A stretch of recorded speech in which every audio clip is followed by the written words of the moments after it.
Well, hey everyone, welcome back into the channel.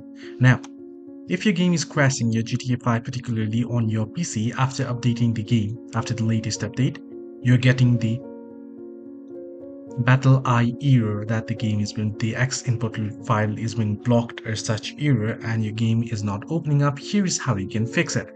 Now, first things first, you want to proceed to open up OpenIV. I'll just get quickly into the video. You want to open up OpenIV and head over to the editing mode. So let me show you how you can do that.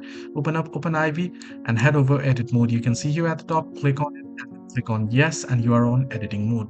Now you want to proceed to head into modes folder, head into update folder, head into update.rpf next, and here you can see the common option, head into it. Here head into data and you'll get this list of options.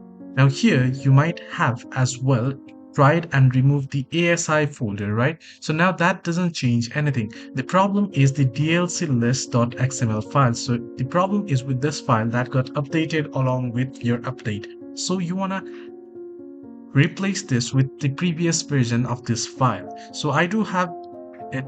I have backed it up since I previously got this error and I was able to fix it after tons of research. So you can see the GTA 5 original DLC list. You want to fix this. So what you want to do is you want to replace this here. Now, if you want this file, comment down below. I'll leave it in the link. I'll pin the link in the comments or I'll leave it in the description later on.